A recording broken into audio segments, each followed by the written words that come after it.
Xuyên, tem của Lan Xuyên. Chào đón năm mới anh em mình quay chơi thì Lan Xuyên có cái gì Lan Xuyên sẽ hát tặng nhé. Mày ghép quất đây quất bạch không rồi vâng xin mời người nghe đó là cái một lần xui rất đẹp trai dễ thương ta đang của hát thì là mình là không biết gì hết, chỉ có là mình hát theo thôi là vậy nè, bốn thế nè, ba thế nè, mời người quay nha, thì bây giờ hát luôn.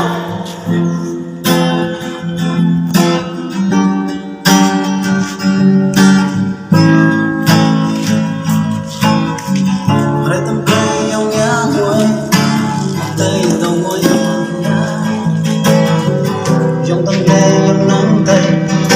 tình lau cười ông ruột những nắng tay nó vỡ dòng tay phá ra dòng đi cười ông mà thôi cái chân của tôi nó bay ông bia ruột tha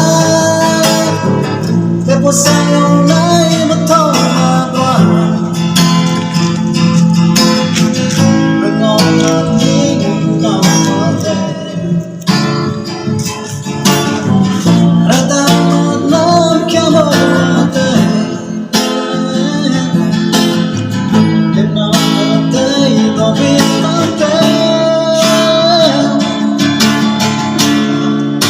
nhắm sầu nhắm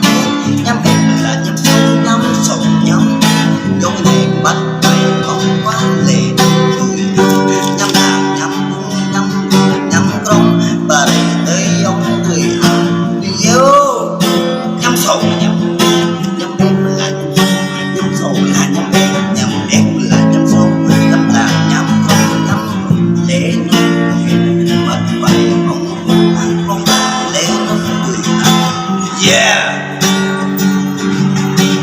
lại nhắm sâu dương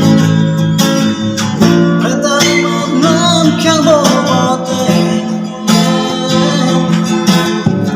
khi nào mà tới nó về trong một giây một thôi nhà một thầu khi nào mà tới nó về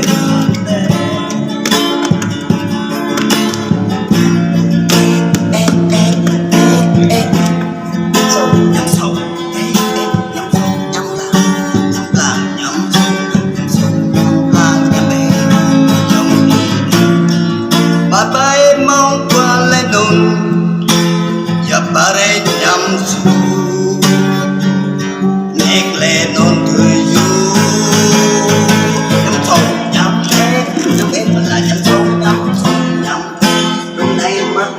mong qua lên phố ta lên bare nhắm sâu